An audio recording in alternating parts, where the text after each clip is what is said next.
खुशियाँ पाते हैं। सुनते ही जिनका नाम असुर और खल घबराते हैं। माँ से कथा के दौरान ही एक सज्जन मुझसे मिलने आए एक जगह पर। हमको तो नाना प्रकार के लोगों से मुलाकात होती रहती अलग अलग कथाओं में। हम तो आनंद लेते हैं उसका, हमें क्रोध जल्दी नहीं आता। मैं तो आनंद लेता हूँ कि देखिए क्या। तो एक साहब कहने लगे कि मंदिर जाकर और कथा में जाकर समय क्यों बर्बाद किया जाए, अगर इसको हम शिक्षा में जाकर के करें तो उसका कुछ लाभ होगा। हमने कहा बिल्कुल सही आपने कहा। हमने तुरंत कहा, हमने बिल्कुल सही कहा। लेकिन भैया शिक्षा में जाने का प्रेरणा भी इस मंदिर से ही निकल करके आता है। मंदिर इसलिए जाइए कि शिक्षा आपको शिक्षित कर देगा, लेकिन उस शिक्षा का उपयोग कैसे करना है, कहाँ करना है, कब करना है और कितना करना है, ये मंदिर के देव और ये शास्त्र ही आपको बताएंगे कि कब करना है, कब करना है और कितना करना है। वरना शस्त्र तो देखिए ना, आज पूरे विश्व की ओर नजर उठा के देखिए कि शस्त्र कुकर्मियों के हाथ में भी लग गया है। क्या अनर्थ मचा हुआ है। कई कई देशों में युद्ध चल रहा है महाराज, लेकिन हमारा देश शांति खोजता है। हम प्रथम प्रहार कभी किसी पे नहीं किए क्योंकि हम सनातनी लोग हैं। हमने अपनी रक्षा की है। प्रहार करना तो हम लोगों के स्वभाव में नहीं है। किसी का हक छीनना भारत के स्वभाव में नहीं है। तो ये दोनों शिक्षा सुदर्शन को मिल रही थी। एक तरफ भक्ति भी बढ़ रही थी, क्योंकि बिना भक्ति जो है मर्यादा ले आती है महाराज। एक ही कुर्सी है, लेकिन उस पर अगर कोई भक्त बैठ गया तो उस पावर को वो सही ढंग से इस्तेमाल करता है, और कोई दुष्ट बैठ गया तो इतना दुरुपयोग करेगा वही महिषासुर की तरह कि हाहाकार मचा के रख देगा।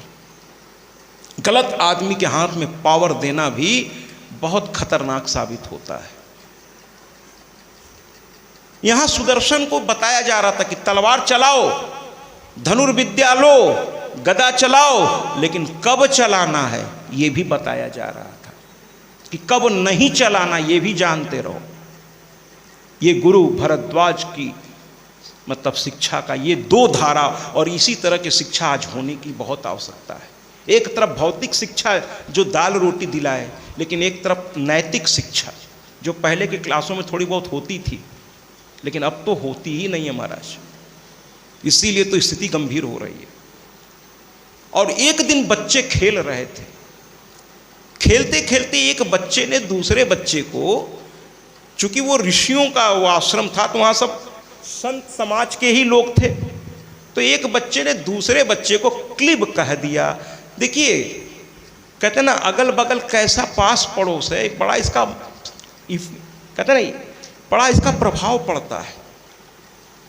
आपका स्तर, इसीलिए मकान खरीदते समय आप अपने स्तर के अनुसार ही पास पड़ोस देख के मकान लीजिए, वरना आपका स्तर कुछ और, अगल बगल का स्तर कुछ और, आप वहां जी नहीं पाएंगे ठीक से। कब तक अपने कमरे में बंद रहेंगे। और ये संतों की जगह थी महाराज, इसलिए वहां सभी विद्वान के बच्चे थे, सभी मर्यादा में थे। उनके बीच सुदर्शन हमारा पल रहा था। और माँ का भक्त तो उसकी माँ भी थी, वो स्वयं भी था। अयोध्या के आने वाले दिनों का एक बहुत अच्छा नरेश पैदा हो रहा था महाराज, बहुत अच्छा नरेश। धीरे धीरे बच्चों ने एक दूसरे को एक दिन मजाक में कह दिया क्लिब क्लिब। ऐसा मजाक में बच्चे एक दूसरे को नाम रख देते हैं, तो किसी ने क्लिब कह दिया। और लगता है उस बच्चे ने गीता पढ़ा होगा या उसके पिता ने सुनाया होगा, उसमें अर्जुन को क्लिब कहा गया। लगता है यही बात उसके दिमाग में बैठी होगी, वो दूसरों को क्लिब क्लिब क्लिब कहना शुरू कर दिया। तो बच्चे जैसा सुनते हैं छोटेपन में वैसे ही रिएक्ट कर देते हैं। इस सुदर्शन ने भी ये सुन लिया और ये भी खेलता कूदता कहने लगा क्ली क्ली। देखिए माँ की कृपा देखिए, ब अक्षर खा गया, वो पूरा अक्षर है क्ली ब, वो पता नहीं कैसे, देखिए माँ की कृपा, ब खा गया। वो ब बोल ही नहीं रहा था, क्योंकि शब्द में थोड़ा सा शब्द इधर से उधर जोड़ दीजिए तो उसका अर्थ बदल जाता है, उसका अर्थ बदल जाता है। जैसे एक लाइन जब मैं पढ़ाया करता था तो मैं व्याकरण के दौरान बच्चों को समझाता था कि एक एक कॉमा का भी महत्व होता है। तो बच्चे कैसे समझें, तो मैं ब्लैक बोर्ड पे लिखता था रोको मत जाने दो, और रोको के बाद मैं कॉमा लगा देता था। हम कहा अब इसको पढ़ो बच्चों, तो इसका मतलब क्या है, रोको कॉमा लगा है ना, रोको, फिर उसके बाद बोल मत जाने दो। हम क्या, अगर ऐसा मैं कहूँगा तो तुम क्या करोगे, सामने अगर कोई जा रहा होगा तो उसको रोक दोगे कि भाई सर कह रहे हैं रुको। अब इसी कामा को उठा देते हैं और रोको के बाद न लगा के मत के बाद लगा दो। अब पढ़ो, रोको मत जाने दो, शब्द वही है ना, केवल कॉमा इधर से उधर किया गया। रोको मत जाने दो। इसी तरह यहां क्लिब का ब खा गया और वो बोलने क्या लगा, क्ली क्ली क्ली क्ली, ऐसे खेलने लगा। देखिए जिस पर इनकी कृपा, और कृपा कब होगी भैया, आप किसी से प्यार कब करेंगे, जब वो आपसे प्यार करेगा। भौतिक विज्ञान भी तो कहता है ना, एक्शन के प्रति रिएक्शन होगा। अगर आप सामने वाले से सम्मान से बात करेंगे तो वो कैसे आपका अपमान कर देगा, कोई मूर्ख ही ऐसा करेगा। एक्शन के प्रति रिएक्शन है कि नहीं। तो अगर हम भगवान को चाहेंगे तो भगवान भी, वो तो सबको चाहता है, लेकिन चाहने वाले की ओर उसकी नजर विशेष हो जाती है। तो सुदर्शन पर मां की नजर थी क्योंकि वो भक्त था, उसकी मां भी भक्त थी, संतों की सेवा भी करते थे सब। तो मां की कृपा से वो ब भूल गया और क्ली क्ली क्ली क्ली क्ली क्ली क्ली क्ली क्ली क्ली, अब उसको पता नहीं किस शब्द में बड़ा मजा आने लगा और वो खूब खेलने लगा, क्ली क्ली क्ली क्ली क्ली क्ली क्ली। और खेलते खेलते वो बैठ गया एक समाधि में। अचानक से उसे समाधि लग गई। अब आप कहेंगे ऐसा इस शब्द में क्या है, अरे भैया ये काम बीज मंत्र है, इसमें अभी अंग की मात्रा लगना बाकी है। वो बालक था 9 से 12 साल के बीच का, लेकिन वो अनजाने में मां के इस बीज मंत्र को बोल रहा था। वो है ना, ओम ऐम ह्रीम क्लीम चामुंडाय विच्चई, उसी में का ये क्लीम यानी काम बीज मंत्र। इसी तरह वो राक्षस मधुकैटभ ने क्या सुना था, ह्रीम माया बीज मंत्र। एक एक करके बीज मंत्र आ रहा है आपके सामने। और कल उतथ्य ने क्या कहा था, जब सुअर अंदर आया तो उसने कहा था ऐ ऐ ऐ, और मां की कृपा से जब वो ज्ञानी हो गया तो वो समझ गया केवल ऐसे काम नहीं चलेगा, ऐम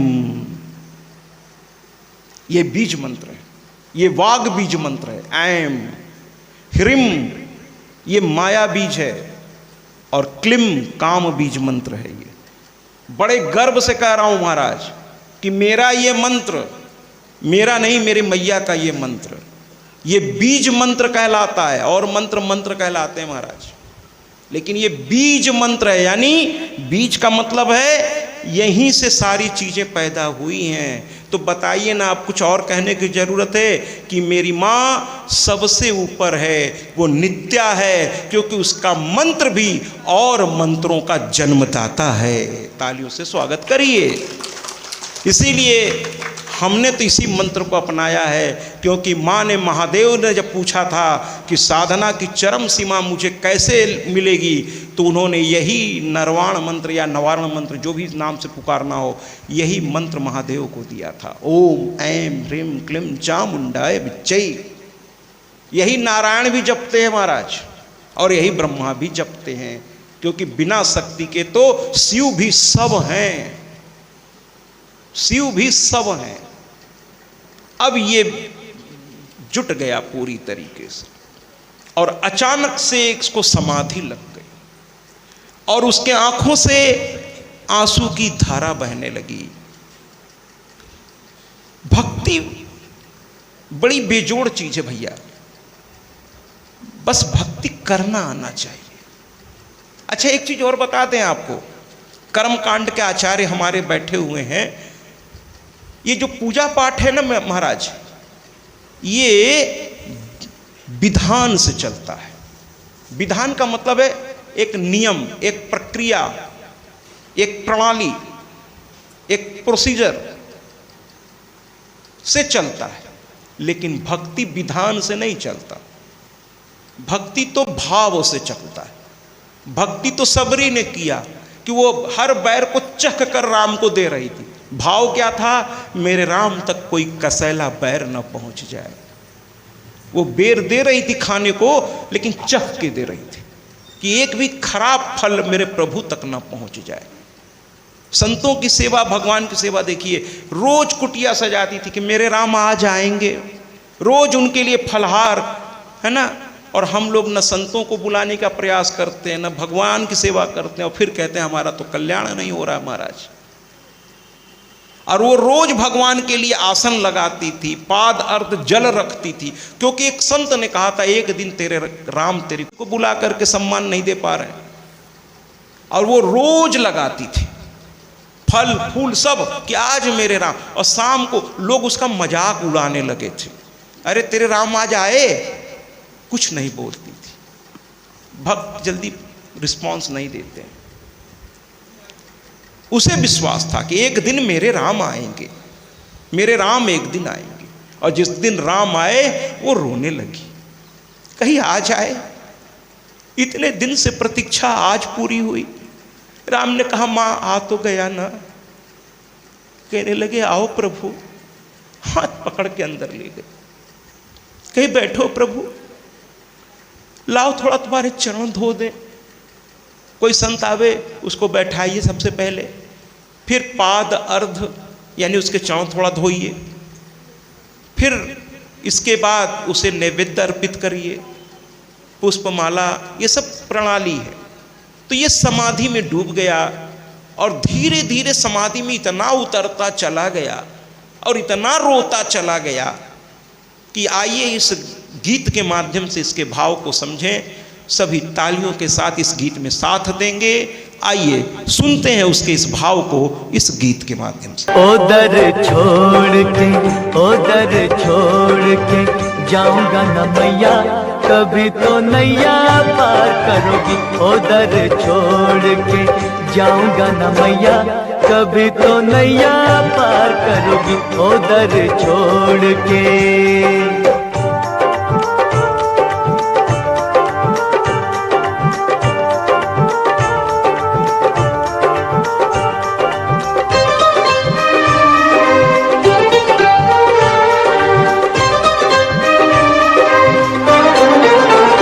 जैसे औरों के किए हैं दुख दूर माँ, आस पूरी होगी मेरी भी जरूर माँ।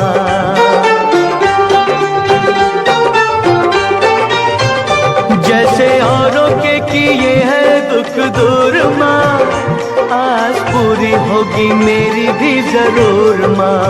हो मेरे सपने भी, हो मेरे सपने भी हो के दयालु माँ तुम्हें साकार करोगी। ओदर छोड़ के जाऊंगा न मैया, कभी तो नैया पार करोगी। तो कही महाराज ये सारा वस्तु किसका है, अभी तक किसका था? तो कहने लगे मेरा। कहीं रात मां प्रकट हो गई। मां ने कहा देखिए मैंने कल भी कहा था, परसों भी कहा और बार बार कहूंगा कि ये प्रेम, कहते ना प्रेम दीवाना होता है, मस्ताना होता है, हर गम से बेगाना होता है। ये प्यार, और प्यार हम लोग करते किससे? भौतिकवादी संसार से, जो स्वयं में स्थिर नहीं है। जैसे भागवताचार्य लोग कृष्ण कृष्ण कहते हैं, कृष्ण का वास्तविक अर्थ क्या है ना? अगर आप उसको संधि विच्छेद कर दें तो उसका वास्तविक अर्थ निकल कर आ जाएगा। कृष्ण, कृ का मतलब होता है स्थिर, श्रवण का मतलब है आनंद, यानी स्थिर आनंद। वो है कृष्ण। माने हमें उस आनंद की तलाश होनी चाहिए जो स्वयं में स्थिर हो। लेकिन हम किस आनंद को तलाशते हैं जो स्वयं में स्थिर है ही नहीं।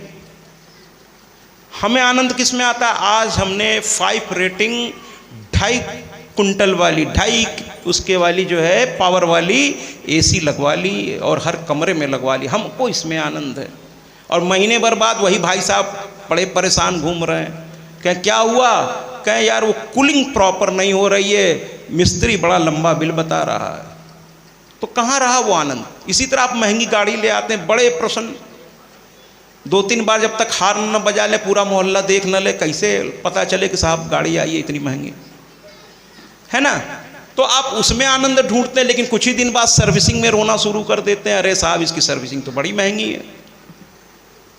तो ये जो आनंद है भौतिकवादी संसार का, पुत्र हुआ, भगवान करे आपका पुत्र बहुत बहुत बहुत अच्छा हो, आपने थाली बजवा दी, पूरे मोहल्ले में मिठाई बंटवा दी, और कल को बड़ा होकर के उसने एक शब्द अनादर कर दिया तो आपके मुंह से निकल पड़ता है जाने अनजाने में। और ये सत्य है, कभी कभी माँ बाप इतने दुखी हो जाते हैं, कहते इससे अच्छा ये पैदा ही ना हुआ होता। तो कहाँ रह गया आनंद महाराज? पुत्र होने पर आनंद कहाँ स्थिर रहा? तो ऐसे आनंद के पीछे नहीं भागना चाहिए। ठीक है, भगवान दे रहा है, बहुत अच्छी बात है ना? सामान्य रहिए, आनंद वो तलाशिए जो यहां भी आनंद दे और वहां भी मिल जाए, वहां भी उसी का राज हो और यहां भी उसी का राज हो। और हमारे सुदर्शन को ये बात समझ में आए, अयोध्या का राज्य तो ये पृथ्वी के लिए है, हमको तो असली राज्य वहां के लिए करना है। जैसे एक छोटी सी कथा इसमें मैं जोड़ना चाहूँगा कि एक बार एक राजा ने ढिढोरा पिटवाया कि आज सुबह सुबह स्नान करके, यानी अगले दिन की बात वो कह रहा था कि कल सुबह सुबह स्नान करके मैं बैठूंगा और प्रजा का कोई भी आदमी आकर मेरे यहाँ की कोई भी चीज छू देगा, वो चीज उसकी हो जाएगी। आज मैं दान देना चाहता हूँ। कल राजा अपना स्नान किया, गुरुओं को लेकर बैठ गया, उसके पास कोई कमी नहीं थी, हीरे जवाहरात न जाने क्या क्या चीज़ों के ढेर लगा दिया उसमें। उसने नौकरों से कहा, वो मिनटों में सारी व्यवस्था हो गई। अब प्रजा को पता चला महाराज तो आज दोनों हाथ से बांट रहे हैं।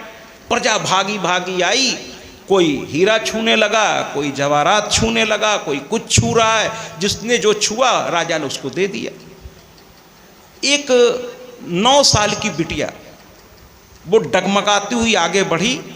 लोगों ने सोचा बच्ची है, इसको भी कुछ लालच जग गया होगा। वो आगे बढ़ती गई, धीरे धीरे एक एक चीज़ वो छोड़ती गई। हीरा छोड़ दिया, जवाहरात छोड़ दिया, चांदी के गहने छोड़ दिए, स्वर्ण मुद्रा छोड़ दिया। लोगों ने कही बच्ची है, पागलपन कर रही, कहाँ जा रही है? सारे सामान तो इधर रखे, ये जा किधर रही है? लेकिन वो आगे बढ़ती गई, बढ़ती गई, बढ़ती गई। राजा देखता रहा, देखता रहा, देखता रहा, और वो सीधे राजा के पास पहुंच गई। और उसने क्या किया, अपने दोनों हाथ छोटे छोटे उठाए और उसने राजा को ही पकड़ लिया, और मंत्री से लेकर जितने भी वहां वरिष्ठ सबने तालियों से स्वागत किया। राजा यही तो देखना चाह रहा था।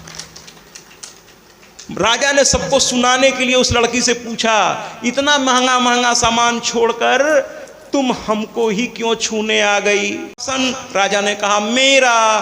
तो कहा महाराज जब सब कुछ आपका है तो मैंने आपको ही छू लिया, अब आप मेरे हो गए तो अपने आप ये सारी चीजें मेरी हो गईं। क्यों इधर उधर उलझना? जब मैया सामने हो तो हम चल के मैया को ही क्यों न छू लें? सब कुछ मैया का ही तो है। अगर हम मैया के हो जाएंगे तो फिर तो सैया भय कोतवाल, अब डर काहे का? समझ रहे हैं? तो सुदर्शन के सामने मां प्रकट हो गई। मां ने कहा बोलो। उन्होंने कहा कि कुछ नहीं, बस एक ही बात कहनी है कि मेरे अखियों के सामने ही रहना। उसने नहीं कहा अयोध्या का राज्य मुझे चाहिए, मेरे गुरु रोज मुझे धिक्कारते हैं। उसने कहा बस मेरे अखियों के सामने ही रहना। मां ने कहा वो तो तूने अपने भाव से, भक्ति से खरीद लिया मुझको। भाव भगवान तो भाव के भूखे हैं, भ से भगवान, भ से भाव, और जहां भाव वहीं भगवान। तो कहने लगे तूने मुझे खरीद लिया। और सुन, आज जब भगवान आप, तो कहने लगी सुदर्शन से कि तुम एक काम करो, कल एक व्यक्ति आएगा। अब सुनते जाइए कैसे कैसे मां चीजों को बदल रही है। कल एक व्यक्ति आएगा और वो एक रथ लेकर आएगा। उस रथ में सारे हथियार मौजूद होंगे। तुम उसे लेने से इनकार मत करना, क्योंकि जानती थी कि ये स्वाभिमानी है, ये स्वाभिमानी है। तो कहें तुम लेने से इनकार मत करना। तो कहा ठीक है मां, अगर आपका भेजा हुआ है तो आपका आदेश सर आंखों पर, मैं इसे ले लूंगा। और कहने लगी एक काम और करना। तो कहने लगे क्या? तो कहती है मेरी मां कि तुम उस रथ पर बैठ जाना और सीधे यहां से वाराणसी की ओर प्रस्थान करना। देखिए, जब विश्वास करिए तो उसमें अगर मगर लेकिन किंतु उसने नहीं पूछा। उसने अगर मगर लेकिन किंतु परंतु नहीं लगाया। उसने कहा ठीक है मां। एक बार भी उसने नहीं पूछा कि आप मुझे वाराणसी क्यों भेज रही हैं। उसने कहा ठीक है मां, और बताओ। कहने लगी कि वहाँ एक शशिकला नाम की एक लड़की तुम्हें मिलेगी, जो राजा सुबाहु की पुत्री है। तुम्हारे लिए ही उसको मैंने जन्म दिया है, तुम उसके साथ विवाह कर लेना। अब ये आश्चर्य में पड़ गया कि मुझ जैसे भिखारी को इस समय मुझे राज्य से बाहर कर दिया गया है, एक राजा अपनी लड़की कैसे ब्याहेगा? वो भी वाराणसी भी उस जमाने में, वहाँ का राज्य भी बहुत समृद्ध था। तो कहे वहाँ का इतना बड़ा राजा अपनी इकलौती लड़की मुझे क्यों देगा? अगर मैं अयोध्या नरेश होता तब तो चल जाता ये बात, लेकिन अब मैं रंक हूँ, और एक रंक को एक राजा, भाई विवाह हमेशा बराबरी में लोग करना पसंद करते हैं। वो कहते हैं ना कि लड़की दीजिए अपने से 20 वाले घर में, यानी जो थोड़ा आपसे ऊपर हो, और बहू लाइए अपने से 19 वाले घर में, थोड़ा जो आपसे है ना, उससे क्या होगा, एडजस्टमेंट बड़ा अच्छा होगा।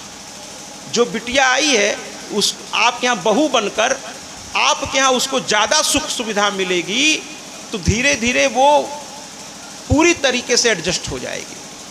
लेकिन आप उसको एसी में रखते हैं और उसका विवाह कर देंगे गांव में, तो वो तो पल पल घुटेगी महाराज।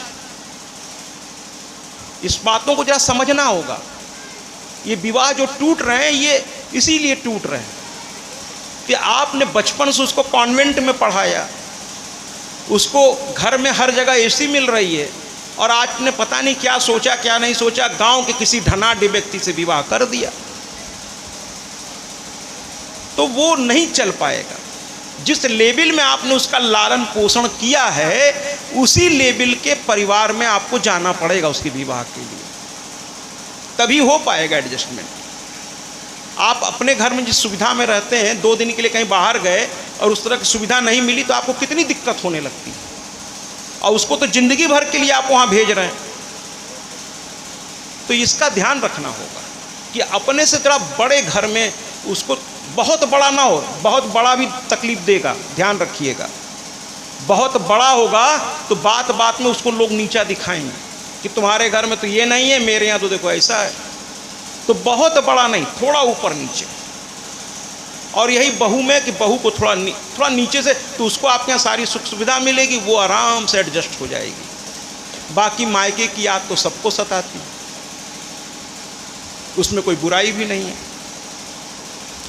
कुल मिलाकर सुदर्शन जो है घोड़े पर बैठा, और जब चलने लगा रथ पर लेकर के, तो उसकी माँ सामने आ गई, मनोरमा। कहने लगी कि शत्रुओं से बचाने के लिए मैं भरद्वाज ऋषि के आश्रम में थी, और तू जैसे ही इस आश्रम से बाहर निकलेगा, ये युधाजित तुझे जिंदा नहीं छोड़ेगा। उसके पास चतुरंगणी सेना है। चतुरंगणी सेना, चतुरंगणी का मतलब होता है कि जैसे आज हम लोग के पास वायुसेना है, थल सेना है और जल सेना है, उसी तरह उस जमाने में हाथियों पर चलने वाले, रथों पे चलने वाले, घोड़ों पे चलने वाले और पैदल चलने वाले सैनिक होते थे। सबकी अलग अलग कौशल होता था, रण कौशल। तो जिसके पास चतुरंगणी सेना हो, ऐसे राजा को बहुत बड़ा राजा कहा जाता था, क्योंकि सेना पालने के लिए पैसा चाहिए, सेना का खर्च अलग होता है। तो युधाजित के पास चतुरंगणी सेना थी। कहा कि ये सब ले करके लोग चल पड़ेंगे, तुझको मार डालेंगे, इस आश्रम से तू बाहर मत निकल, ऐसा उसकी माँ ने कहा। सुदर्शन ने कहा यह संभव नहीं है माँ, आज तो माँ का आदेश आ गया है और अब मुझे जाना है, क्योंकि मेरी माँ ने कह दिया है और उसका आदेश जो है, उससे कहते हैं ना, जब संत आदेश दे दे और भगवंत आदेश दे दे तो किंतु परंतु। जामवंत ने कहा कि तुम जाओ लंका, तुम जा सकते हो, तो हनुमान जी बैठ के फिर सोचे नहीं।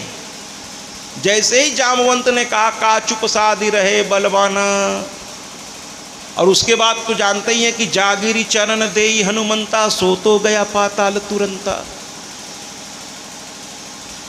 तो जब भगवान और संत का आदेश हो जाए तो फिर तो महाराज आगे पीछे सोचिए नहीं, ठीक है।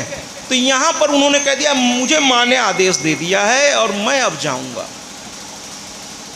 मैया आशीर्वाद दे दो, तुम मां हो, तुम्हारा दिल तोड़ के अगर मैं जाऊंगा तो फिर मैं सफल नहीं हो पाऊंगा। तो मां ने कहा कि जब मां ने आदेश दे दिया है तो फिर मैं कौन हूं रोकने वाली, लेकिन एक शर्त पे तुझे जाने दूंगी। क्या मुझे भी अपने साथ ले चल, तेरे सिवा मेरा कोई है नहीं, जिएंगे तो साथ जिएंगे, मरेंगे तो साथ मरेंगे, लेकिन तू मर जाएगा तो इस बुढ़ापे में अब सह नहीं पाऊंगी, और इससे अच्छा है कि मैं घुट घुट के मरूं। तू मेरी बात मान नहीं रहा है तो, और माँ का आदेश है तो चल मेरे साथ, लेकिन मुझे ले चल। अंत में माँ के जिद के आगे बच्चा झुक गया और माँ को भी रथ पे बैठा लिया। दोनों माँ बेटे साथ में चल पड़े। उधर वाराणसी में क्या हुआ, शशिकला, अरे हवा रखो ना। शशिकला जो है अभी युवा हो रही थी और उसमें अभी अल्हड़पन था। देखिए कुछ अवस्थाएं थोड़ा उसमें परिपक्वता उतनी होती नहीं है, तो जो 16-14 साल से लेकर 18-19 साल, खैर आजकल के बच्चे तो मोबाइल के ज़माने में पैदा होते ही बड़े हो जा रहे हैं, लेकिन ये वो ज़माना था जब किशोरावस्था में लोगों को समाज की बहुत अभी दाएं बाएं पता नहीं होती थी, तो सब बच्चे थे। तो वो शशिकला चूँकि राजा की लड़की थी, उसके साथ मंत्री और भी बड़े बड़े लोगों की लड़कियां सब खेलते थे। और ये गीत मैं 2 बार बजवाता हूँ, एक बार शशिकला के लिए और एक बार सुकन्या के लिए भी मैं बजवाऊँगा, क्योंकि उसके जीवन में भी अचानक से मोड़ आया। वो कथा अगले दिन पड़ेगी सुकन्या की, और उस दिन हो सके तो अपने युवा लड़कियों को जो अभी विवाह नहीं हुआ है या हो चुका है उनको लिवा आइएगा। उस कथा से पता चलेगा कि एक कन्या को अपने माता पिता के प्रति और अपने होने वाले घर के प्रति उसके क्या कर्तव्य हैं, सुकन्या ने क्या दुख सहा और कैसे क्या किया कि अंत में देवताओं ने भी उसका जय जयकार कर दिया। ये कथा सुकन्या का संभवतः हम कल लेकर आएंगे, तो आपको पता चलेगा कि एक राजा की लड़की, यहाँ भी एक राजा की लड़की है, सखियों के साथ राज उद्यान में कोई कमी नहीं है महाराज, वहाँ वो खेल रही है। 14-16 साल के बीच की उम्र है, और इधर सुदर्शन भी बढ़ करके अब 18 साल के आसपास होने वाला था, और ये 14 से 16 साल के बीच की उम्र है। सारी बच्चियां भाई राजा के बच्चे एक इशारे पर नौकर चाकर आ जाते, तो उनको दुख क्या होता है पता ही नहीं था।